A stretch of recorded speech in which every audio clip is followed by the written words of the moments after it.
www.shahideislam.com خالق و کلی شیء، ہر چیز کے پیدا کرنے والا، ہر چیز اس کی مخلوق اور وہ سب کا خالق۔ www.shahideislam.com ومن اہل الکتاب، یہ شکوہ نمبر کتنی ہے جی؟ 4۔ شکوہ نمبر 4 خیانت مالی۔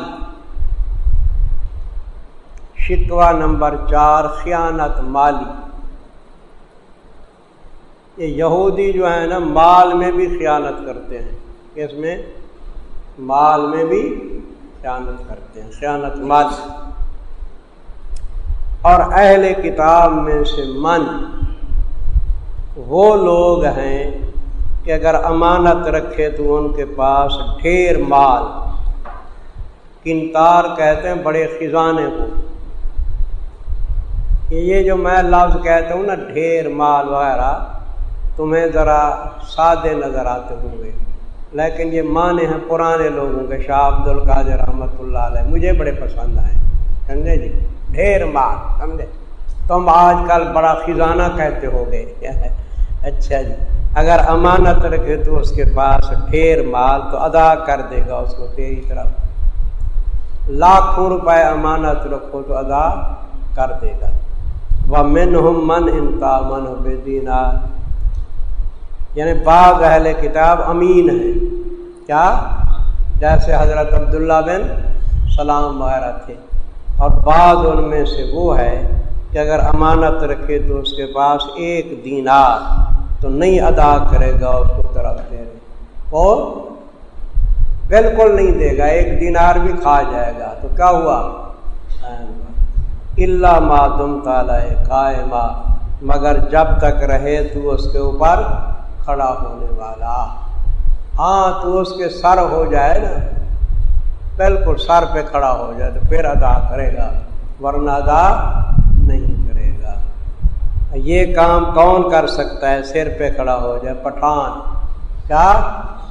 پٹھان، سمجھے جی؟ پٹھان جو ہے وہ سر پہ کھڑا ہو جاتا ہے، سمجھے؟ وہ نہیں چھوڑتا، کہتا ہو نہیں چھوڑے گا۔ ہمارے ہاں ہے ایک دوست ہمارا، وہ ڈنڈا لے کے کھڑا ہو جاتا ہے، لوگ اس سے ادھار لے جاتے ہیں، پھر نہیں دیتے ڈنڈا ہو کے کھڑا جا تو تیرے باپ کے سو چھوڑ نہیں کراؤں گا میں، تو اچھا کرتے ہیں، ٹھیک کرتے ہیں، مگر جب تک رہے گا تو اس کے اوپر کھڑا ہونے والا۔ ذالک بینہم، سبب خیانت، سبب خیانت۔ یہ خیانت کیوں کرتے ہیں؟ اس لیے کہ انہوں نے ایک غلط مسئلہ بنا رکھا ہے۔ کیا بنا رکھا ہے؟ غلط مسئلہ بنا رکھا ہے کہ یہ جو ان پڑھ ہیں نا، ان پڑھ سمجھتے تھے عرب والوں کو، ان پڑھ لوگوں کا مال کھا جاؤ تو کوئی حرج نہیں، ہم تو ملا لوگ ہیں نا، اہل کتاب ہیں، تو اہل کتاب کے لیے جائز ہے ان پڑھ لوگوں کا مال کھا جانا ہے۔ سبب خیانت، یہ خیانت اس سبب سے کہ بے شک وہ کہتے ہیں نہیں ہمارے اوپر ان پڑھوں کے معاملے میں کوئی الزام، سبیل کا معنی الزام، نہیں اوپر ہمارے ان پڑھوں کے معاملے میں کوئی الزام، ان کا مال کھاتے رہو، کوئی حال نہیں۔ آج کل کے پیر بھی ایسے کرتے ہیں، ان پڑھوں کا مال کھاتے ہیں۔ پیر جب دورے پہ جاتا ہے نا مریدوں کے پاس تو 8-10 آدمی مش ڈنڈے، انہوں کو کہتے ہیں مش ڈنڈے ایسے ساتھ رکھتا ہے، پر گیا زبردستی جاتے ہیں مریدوں کے پاس، چاہے دعوت کریں نہ کریں، دعوت کھائی، مرغے کھائے، اور کہا مرید یہ جو اچھا بیل کھڑا ہوا ہے نا یا اچھی بھینس ہے یہ مجھ کو دے دے۔ تو کہتے ہیں حضرت میرے چھوٹے چھوٹے بچے ہیں، غریب آدمی ہوں، 1 بھینس ہے یا 1 گائے ہے، 1 بیل ہے نہیں، وہ حکم کر دیتا ہے، وہ بوش ڈنڈے ہوتے ہیں نا ان کو حکم کر، بالکل زبردستی لے جاتے ہیں، بھینس لے جاتے ہیں اور ہوتا رہتا ہے۔ تو یہ آج کل کے پیر کہہ رہے ہیں۔ میرے ایک دوست مجھے ملے، وہ کہنے لگے کہ ماشاءاللہ آپ کے بھانجے بھتیجے میرے پاس آم لے آتے ہیں، میں شکریہ ادا کرتا ہوں آپ کا، میں نے کہا پتہ ہے کس چیز کے آم لے آتے ہیں تیرے پاس؟ اور کس کے؟ میں نے کہا چوری کرتے ہیں، میرے بھتیجے میرے بھانجے چور ہیں، بروچ ہیں، وہی چوری کرتے ہیں۔ میں نے کہا میں نے کہا خود تمہاری بھی غلطی ہے۔ میں نے کہا کیسے؟ میں نے کہا تم نے ان کے ذہن میں ایسا بٹھا دیا ہے نا کہ شیعہ مرتد ہیں، فلاں کچھ ہیں، فلاں کچھ ہیں، ان کا مال کھاؤ۔ تو ہمارے ساتھ شیعوں کے باغ ہوتے ہیں، وہ شیعوں کے باغوں سے آم توڑ لاتے ہیں، کہتے ہیں شیعہ کا مال کھانا کیا ہے؟ جائز ہے، وہی آم تجھے کھلاتے وہی۔ میں نے کہا ان کو کہو ٹھیک ہے، شیعہ جو کچھ بھی ہیں، کافر کافر شیعہ کافر نعرے لگاتے ہو، تم سمجھ رہے ہو نا، اس پارٹی کو سمجھ رہے ہو، سمجھے؟ یہ نعرے مارے لگاتے ہو اپنی جگہ پہ، لیکن خدا را انہیں یہ تو نہ کہو کہ شیعہ کا مال کھانا جائز ہے، چوری کر کے لے آتے ہیں یہ بھتیجے میرے بھانجے، تمہیں چوری کا آم کھلاتے ہیں۔ پھر خیر ان کو سمجھایا گیا، سمجھے، وہ ٹھیک ہو گئے۔ میں نے کہا مسئلے کو تو اپنی جگہ رکھو نا۔ نبی کریم صلی اللہ علیہ وسلم نے فرمایا کہ میں تمہیں اجازت نہیں دیتا کہ اہل کتاب کے گھروں میں بغیر اجازت کے جاؤ، حدیث ہے مشکات میں۔ میں تمہیں اجازت نہیں دیتا اس بات کی کہ اہل کتاب کے گھروں کے اندر بغیر اجازت جاؤ، اور نہ اس بات کی اجازت دیتا ہوں کہ ان کے پھل توڑ کے کھاؤ۔ خود صراحتاً حضرت نے فرمایا، سمجھے جی، کافروں کا مال ایسے کھا نہیں سکتے۔ کافر کا مال اس وقت کھانا جائز ہے جب تم جہاد کرو ان کے ساتھ، کیا باقاعدہ جہاد کرو، اور کافروں کو جہاد کے اندر شکست دے دو، پھر وہ مال کیا بنے گا؟ مال غنیمت بنے گا۔ یا اس کو مال غنیمت بناتے ہو کہ رات کو چوری توڑ کے آؤ عام جی، یا ان کے گھروں کی چوری کرو، عورتوں کے زیور لے آؤ، کہو یہ مال غنیمت ہے۔ مال غنیمت بھی اس وقت ہوتا ہے، ہر وقت نہیں ہوتا۔ دیکھو جی کیا کہتے ہیں، نہیں ہمارے اوپر ان پڑھوں کے بارے میں کسی قسم کا الزام، بَيَقُولُونَ عَلَى اللَّهِ الْكَذِبَ، یہ تکذیب ہے ان کے قول کی، یہ کہتے ہیں اللہ کے اوپر جھوٹ کہ خدا نے کہا ہے، وَهُمْ يَعْلَمُونَ، حالانکہ وہ جانتے ہیں کہ ہم جھوٹ بول رہے ہیں۔ بَلَا مَنْ أَوْفَى بِعَهْدِهِ، تردید قول یہود، اس میں قول یہود کی تردید بھی ہے، اور قوانین پیش کر رہے ہیں۔ قانون نمبر 1،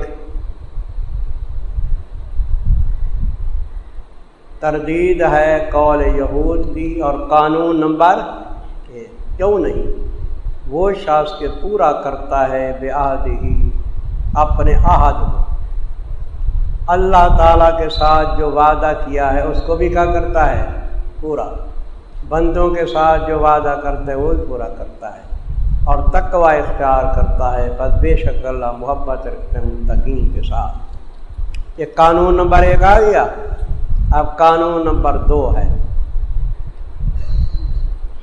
پہلے قانون کے اندر کیا تھا جی؟ اپنے عہد کو پورا کرو اور تقوی اختیار کرو۔ اب ان کے خلاف قانون نمبر 2، بے شک وہ لوگ کہ خرید کرتے ہیں عوض اللہ کے وعدے کے۔ اللہ سے بھی وعدہ کیا تھا انہوں نے نہیں۔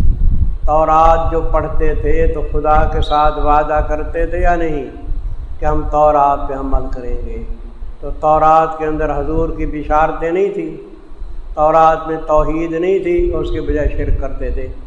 بے شک وہ لوگ کہ خرید کرتے ہیں عوض اللہ کے عہد کے اور عوض اپنی قسموں کے، آپس کی قسمیں بھی توڑ دیتے تھے، اور کیا لیتے تھے؟ ساماناً قلیلا، قیمت تھوڑی، اولئک لا خلاق لہم، ثمرات، ثمرات لکھو یا نتائج لکھو، ان کے نتائج یہ ہیں۔ نتیجہ نمبر 1، یہی لوگ ہیں نہ ہوگا حصہ واسطے ان کے آخرت کے اندر۔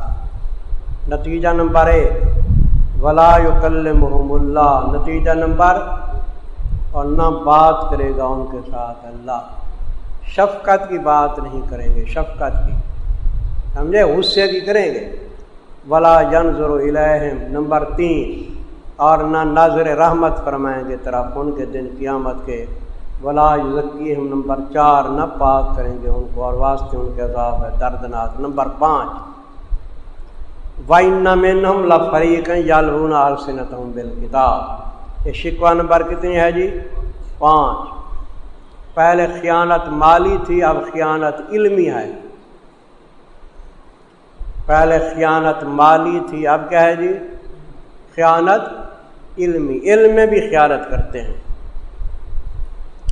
وہ ایسے جی تورات کے اندر اور چیزیں گھسا دیتے ہیں، تورات میں اور چیزیں گھسا دیتے ہیں اور پھر ان چیزوں کو ایسے مروڑ کے پڑھتے ہیں نا، آدمی سمجھے کہ کیا پڑھ رہے ہیں، کتاب پڑھ رہے ہیں، تورات پڑھ رہے ہیں۔ مثال مشہور ہے، ہوگی غلط لیکن تمہیں سمجھانے کے لیے کہہ رہا ہوں، ہوگی غلط۔ ایک آدمی ملا کے پاس آیا، کہنے لگا ہمیں ختم کے لیے بندہ چاہیے۔ ختم کے لیے اس کے پاس آدمی تھا نہیں، سمجھے جی؟ تو یہ ختم نہیں دیتے، اس کے اوپر ختم دیتے ہیں بریلوی صاحبان، یہ تام رکھتے ہیں اس کے اوپر ختم دیتے ہیں۔ تو آدمی نہیں تھا، وہ لڑکا آیا تھا، نہیں ہزارہ بیاضرے کو پڑھتا تھا، تو ملا نے علیحدہ اس کو کر دیا، ہاں تو ایسے کر، اعوذ باللہ من الشیطان الرجیم، بسم اللہ یعلمون، پھر آگے زور بیاضرہ وہ پڑھ تالامون، ہاں پھر آنکھوں پہ چون چون محمد رسول اللہ، باقی ختم ہو گیا۔ ٹھیک ہے، عجیب ڈھنگ سکھایا اس کو، تو یعنی لہجہ ایسا رکھ جیسے کیا پڑھ رہا ہے، قرآن پڑھ رہا ہے، لیکن ہو ذرا بیاضرے کو، سمجھے؟ تو اسی طرح وہ یہودی خبیث بھی ایسے کرتے تھے، وہ تورات جو پڑھتے تھے نا اس انداز کے اندر پڑھتے تھے کہ آدمی کیا سمجھتا، تو وہی تورات پڑھ رہے ہیں کیا، حالانکہ اپنی طرف سے عبارت ہوتی تھی، غلط عبارت میں داخل کرتے، اندازہ وہی تھا تورات پڑھنے کا۔ دیکھو جی غور فرمائیے، شکوہ نمبر کتنی ہے جی؟ 5، خیانت علمی۔ وَإِنَّ مِنْهُمْ لَفَرِيقًا، اور بے شک ان میں سے ایک گروہ ہے جو مروڑتے ہیں اپنی زبانوں کو ساتھ کتاب کے۔ مروڑنے کا معنی سمجھا ہے نا، یعنی الفاظ ہیں اور لیکن ایسے انداز میں پڑھتے ہیں کہ آدمی سمجھے کہ کتاب پڑھ رہے ہیں، تورات مروڑتے ہیں اپنی زبانوں کو ساتھ کتاب کے، لِتَحْسَبُوهُ، تاکہ گمان کرو اس کو کتاب سے، وہ محرف چیز کو کتاب سمجھو، حالانکہ نہیں ہوتی وہ کتاب سے۔ وَيَقُولُونَ، اور کہتے ہیں یہ اللہ کی طرف سے ہے، حالانکہ وہ اللہ کے ہاں سے نہیں ہوتی، اور کہتے ہیں اللہ کے اوپر جھوٹ، اور وہ جانتے ہیں کہ ہم بکواس کر رہے ہیں۔ ما کان لبشر ان یؤتیہ اللہ، یہ ازالہ شبہ ہے جی، 5 شکوے آ گئے ہیں نا، اب آگے یہ ازالہ شبہ ہے۔ www.shahideislam.com۔ میں نے عرض کیا تھا کہ وہ نصارہ ہے نا نجران کے، تو ان کے ساتھ کون شامل ہو گئے؟ یہود مدینہ بھی شامل ہو گئے۔ تو یہود مدینہ میں سے کسی نے بکواس کر دی، کہنے لگا محمد کیا آپ یہی چاہتے ہیں کہ جیسے عیسائی حضرت عیسیٰ علیہ السلام کو پوجتے ہیں ہم بھی آپ کو پوجیں، آپ کی عبادت کریں، آپ کو رب مانیں؟ کیا آپ یہی سمجھتے ہیں؟ دعویٰ اس لیے کیا ہے نبوت کا کہ عیسیٰ کی طرح ہم آپ کو معبود مان لیں، آپ کی پوجا شروع کریں۔ تو اللہ تعالیٰ نے ایت نازل کی کہ نعوذ باللہ، میرا محبوب بلکہ کوئی نبی اس قسم کا مدعی نہیں ہوتا کہ مجھے معبود مانو اللہ کے سوا۔ ازالہ شبہ لکھا ہے، ما کان لبشر، نہیں لائق واسطے کسی بشر کے، بشر کے اوپر حاشا لکھو،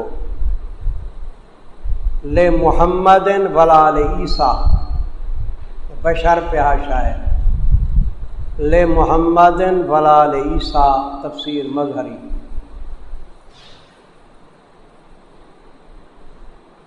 آپ تفسیر مظہری کے حوالے سے معلوم ہوا کہ یہاں بشر سے مراد کون ہیں؟ محمد کریم اور عیسیٰ علیہ السلام۔ تو حضور بشر ہوئے یا نہ ہوئے؟ نہیں لائق واسطے کسی بشر کے یہ کہ دے اس کو اللہ تعالیٰ کتاب۔ یہ لکھ لو جی، موانع از شرک، شرک کے موانع پائے جاتے ہیں۔ اللہ کی کتاب شرک سے روکتی ہے ہی نہیں۔ یہ موانع از شرک لکھ کے کتاب کے اوپر نمبر 1 لکھ لو کہ اللہ کی کتاب بھی شرک سے روکتی ہے۔ لکھ لیا موانع شرک، یہ کہ دے اس بشر کو اللہ تعالیٰ کتاب، والحکمہ فہم دین، یہ نمبر 2 لکھو۔ یہ شرک سے معنی نمبر 2 فہم دین، والنبوت، یہ معنی نمبر کتنی؟ 3۔ نبوت بھی روکتے ہیں شرک سے، کہ اللہ تعالیٰ کسی بشر کو کتاب دیں، فہم دین دیں، نبوت دیں، تو معلوم ہوا نبوت کس کو ملتی ہے؟ بشر کو۔ کتاب بھی بشر پہ نازل ہوتی ہے۔ پھر کہے واسطے لوگوں کے کہ ہو جاؤ تم بندے میرے سوائے اللہ کے، ہو جاؤ تم بندے میرے سوائے اللہ۔ اللہ کا نبی خدا کا بندہ بناتا ہے یا اپنا بندہ بناتا ہے؟ دیکھو ادھر روکا گیا کہ نبی یوں نہیں کہتا کہ میرے بندے بنو، لیکن مولوی احمد رضا خان صاحب کیا کہتے ہیں؟ یا عبادی کہہ کے ہم کو شاہ نے بندہ اپنا کر لیا، پھر تجھ کو کیا؟ دیو کے بندوں سے کب ہے یہ خطاب، ہم ہیں عبد المصطفیٰ، پھر تجھ کو کیا؟ ہم مصطفیٰ کے بندے ہیں اور حضور نے ہمیں اپنا بندہ بنا لیا ہے۔ ادھر کیا ہے؟ حضور اپنا بندہ بناتے ہیں، خدا کا بندہ بناتے ہیں، یعنی اس بشر کے لائق بھی نہیں یہ کہ کہے کہ میرے بندے بنو اللہ کے سوا، لیکن وہ کہتے ہیں ہم ہیں عبد المصطفیٰ، فخر کے ساتھ کہتا ہے، اور حضور نے خود ہمیں اپنا بندہ بنا لیا۔ ہو جاؤ تم بندے میرے سے، ولیکن کونوا ربانیین، کونو سے پہلے یقول و معذوف ہے، لیکن وہ نبی کہتا ہے کہ ہو جاؤ تم وہابی۔ نبی یہ نہیں کہتا کہ تم عبد المصطفیٰ بنو، نبی کیا کہتا ہے؟ تم وہابی بنو۔ صاف قرآن ہے کہہ رہے، وہ کہتا ہے او وہابیو ہم ہیں عبد المصطفیٰ، پھر تجھ کو کہا، لیکن قرآن کہتا ہے کہ نبی عبد المصطفیٰ نہیں بناتا، نبی کہتے تم وہابی بنو۔ ولیکن یقولو، لیکن کہتے نبی کونوا ربانیین، ہو جاؤ تم اللہ والے۔ وہ وہابی کا معنی کیا ہے؟ اللہ والا، وہاب کرنا ہو تو وہابی بناتے ہیں کہ اللہ والے بنو۔ بما کنتم تعلمون الکتاب، کہ مقتضی لکھو، اس کا مقتضی اللہ والے، بس سبب اس کے کہ ہو تم سکھلاتے ہو کس کو؟ کتاب کو، وَبِمَا كُنْتُمْ تَدْرُسُونَ، اور بس سبب اس کے کہ ہو تم پڑھتے، یہ مقتضی نمبر 2 ہے۔ تم خود بھی کتاب پڑھتے ہو، دوسروں کو کتاب بھی کیا سکھاتے ہو، تو اللہ کی کتاب میں کیا ہے؟ عبد المصطفیٰ بنو یا اللہ والے بنو؟ اللہ کے بندے بنو۔ وَلَا يَأْمُرُكُمْ، اور نہیں حکم کرتا نبی تم کو یہ کہ بناؤ فرشتوں کو اور نبیوں کو کیا رب بناؤ۔ یَأْمُرُكُمْ، کیا حکم کرے گا تم کو ساتھ کفر کے؟ معلوم ہوا کہ نبیوں کو رب بنانا کیا ہے؟ کیا ہے؟ کفر ہے۔ کیا حکم کرے گا تم کو ساتھ کفر کے بعد اس کے کہ تم کیا ہو؟ مسلمان۔ یہ بات سمجھ یا نہیں ہے؟ سمجھ؟ اچھا جی، اب دیکھو مسئلہ ختم ہو گیا، ان کا مناظرہ بھی ہوا، مبالغہ بھی ہوا، ان کو دعوت بھی دی گئی، شکوے بھی بیان کیے گئے۔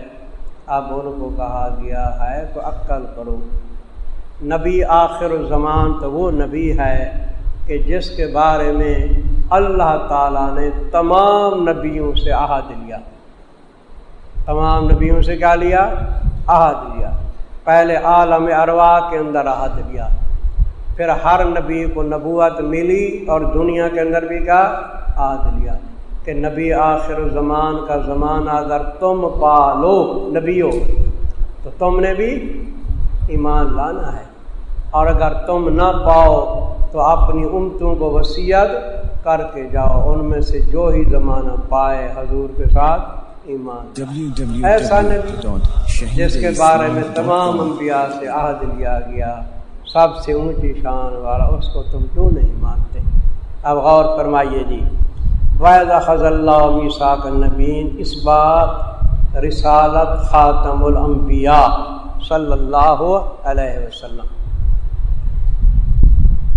اس بات رسالت خاتم الانبیاء صلی اللہ علیہ وسلم،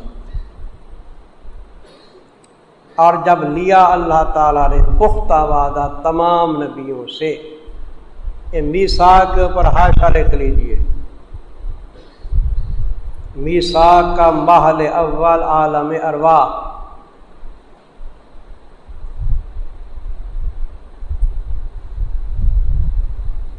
میثاق کا محل اول عالم ارواح،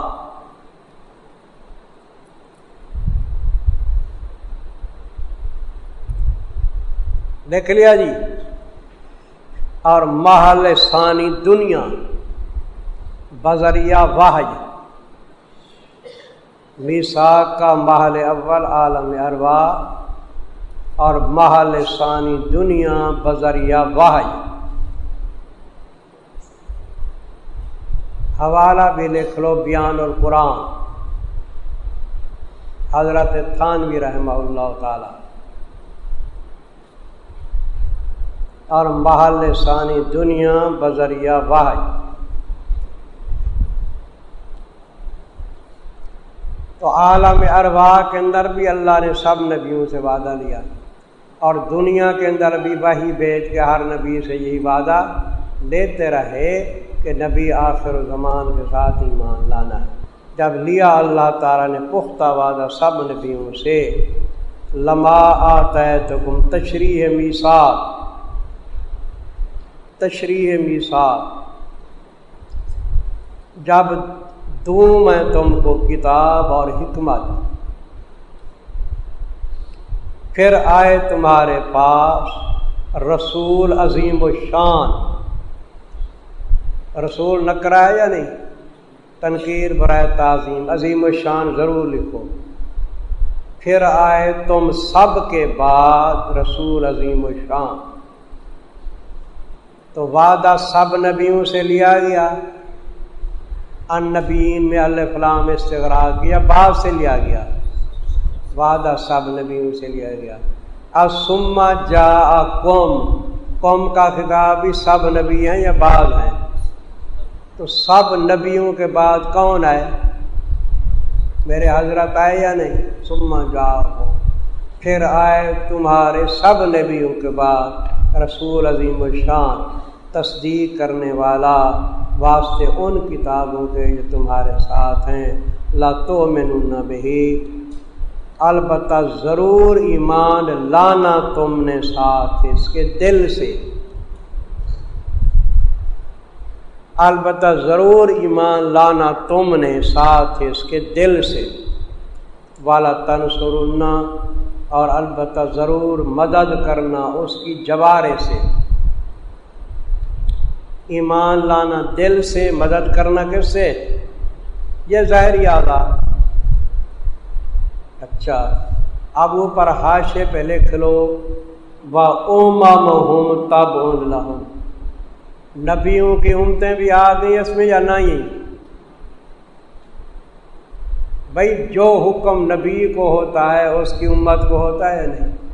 تو سارے نبیوں پہ جب حکم ہے حضور پہ ایمان لانے کا تو ان کی امتوں کو ہے یا نہیں؟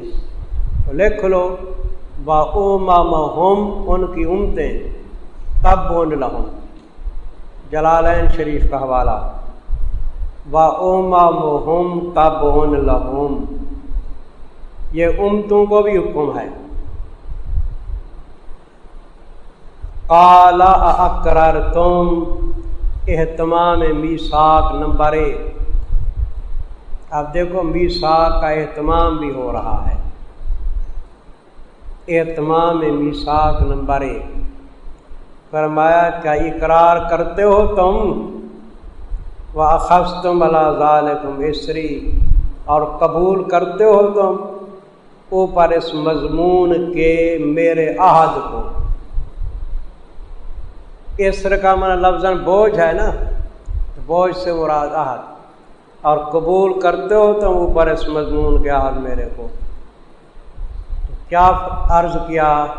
قالوا اقررنا، سب نبیوں نے کا اقرار کیا ہم نے۔ یہ اہتمام میثاق نمبر 1 آ گیا۔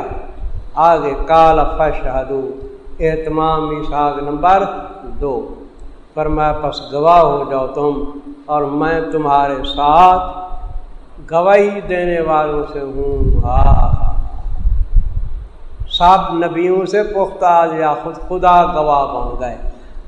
میرے آقا کی نبوت پہ کون گواہ بن گئے؟ خود خدا، سبحان اللہ۔ اور میں تمہارے ساتھ گواہی دینے والا۔ فمن تولی بعد ذالک، انجام معرضین، انجام معرضین، پس جس شخص نے اعراض کیا بعد اس کے، پس جس شخص نے اعراض کیا بعد اس کے، فاولئک هم الفاسقون، پس وہی ہی کافر ہیں۔ فاسقون کے نیچے لکھو کافرون، کامل فاسق کافر ہیں، پس وہی ہی کافر ہیں۔ اس پہ آپ ایک شبہ کریں گے، لیکن میں شبہ آپ کا دفع کر چکا ہوں کہ اللہ تعالیٰ نے انبیاء علیہ السلام سے پختہ وعدہ لیا، تو امتیں بھی آ گئی یا نہ آئی؟ آ گئی نا۔ تب اعراض کرنا کس کا کام ہے؟ نبی اعراض کر سکتے ہیں؟ تو اعراض کون کرے گا؟ امت کرے گی۔ نبی تو معصوم ہے، عصمت ہے، تو لہذا یوں لکھو فمن تولی بعد ذالک من الامم، فمن تولی بعد ذالک من الامم ضرور لکھو۔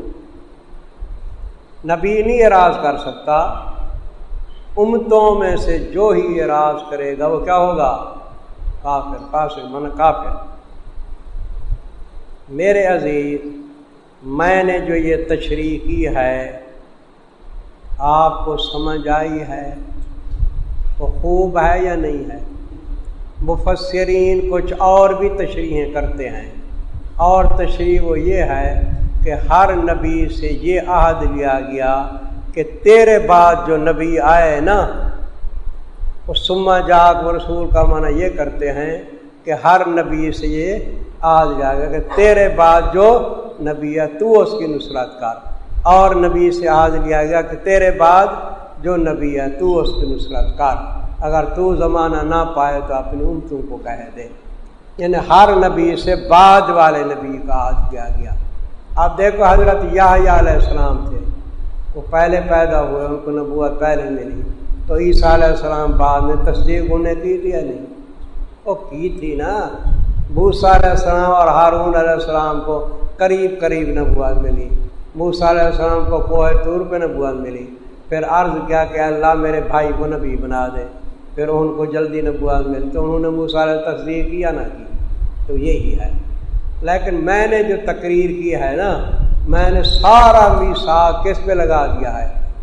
حضرت پہ لگا دیا، ٹھیک ہے نا۔ اور میرے پاس دلیل ہے واضح کہ میثاق کس سے لیا گیا؟ سب نبیوں سے۔ النبیین استغراق ہے نہیں۔ ثم جاءکم، قوم کا خطاب کس کا ہے؟ سب نبیوں کو۔ تو سب نبیوں کے بعد کون ہے؟ ثم کا لفظ کون لائے؟ میرے حضرت آئے۔ تو آپ کی ختم نبوت بھی ثابت ہو گئی یا نہ ثابت ہو گئی؟ اور آپ کی شان بھی ثابت ہو گئی کہ سب نبیوں سے یہ بات ہے، ختم نبوت بھی ثابت ہو گئی، سب نبیوں سے یہ بات ہے۔ اب یہ خبیث جو کہتا ہے میں نبی ہوں، اگر حضور کے بعد یہ نبی بنتا ہے تو حضور خاتم نبی رہتے ہیں؟ خاتم نبی تو وہی جو سب سے آخر میں آئے، تو یہ کیسے آخر کے اندر آ گیا؟ اچھا جی، کہاں پہنچ گئے جی؟ آفا غیر دین اللہ، یہ ہے، لکھ لو زجر ہے، زجر جو اسلام کو چھوڑتا ہے اس پہ زجر ہے، زجر بر ترک اسلام۔ اب جو لوگ کہتے ہیں جی سارے مذہب برحق ہیں، اللہ تو زجر دے رہے ہیں کہ دین اسلام کے علاوہ کسی مذہب کو قبول نہ کرو، کیا پاس اللہ کے دین کے سوا یا دوسرے دین کو طلب کر رہے ہیں۔ وَلَهُ أَسْلَمَ مقتضی نمبر 1، حالانکہ اللہ کے تابع ہو چکی تمام وہ چیزیں جو آسمانوں میں زمین میں ہیں، طوعا و کرہا، خوشی کے ساتھ اور ناخوشی کے ساتھ، خوشی کے ساتھ اور ناخوشی کے ساتھ۔ یہ اوپر حاشے پہ لکھو، طوعا کا حاشا لکھو جی، احکام تشریعیہ میں تمام چیزیں اللہ کے تابع ہیں خوشی کے ساتھ، احکام تشریعیہ میں، اور کرہن کے ساتھ لکھو احکام تکوینیہ میں۔ خوشی کے ساتھ تابع ہیں احکام تشریعیہ میں، اور کرہن تابع ہیں کس کے اندر؟ احکام تکوینیہ میں۔ بھئی اب نماز جو پڑھتے ہو تم خوشی سے پڑھتے ہو یا نہیں؟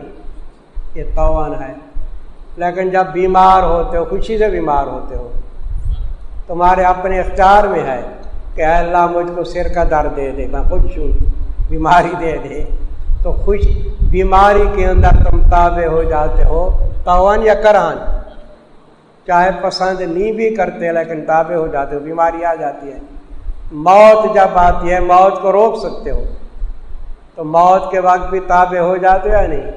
طوعاً یا کرہن؟ کرہن۔ یہ ہے احکام تکوینیہ، سمجھے؟ تو طوعاً احکام تشریعیہ میں، کرہن احکام تکوین۔ وَإِلَيْهِ يُرْجَعُونَ، یہ مقتضی نمبر 2۔ عالم دنیا میں ہر چیز اللہ کے تابع ہے، اور ہم نے لوٹنا بھی کس کی طرف ہے؟ اللہ کے ہاں لوٹنا ہے۔ تو یہ 2 چیزیں مقتضی ہیں کہ ہم دین اسلام پہ قائم رہیں۔ قُلْ آمَنَّا بِاللَّهِ، حاصل حقیقت اسلام۔ جب کہا گیا کہ اسلام پہ چلو تو سوال ہوتا ہے کہ اسلام کی حقیقت تو بتاؤ۔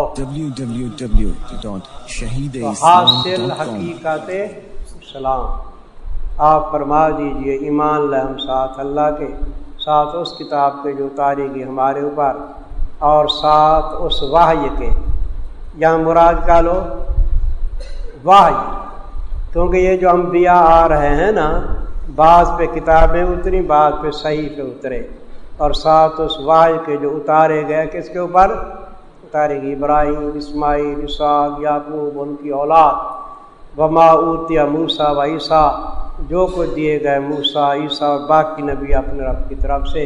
ہمارا سب کے ساتھ ایمان ہے یا نہیں جی؟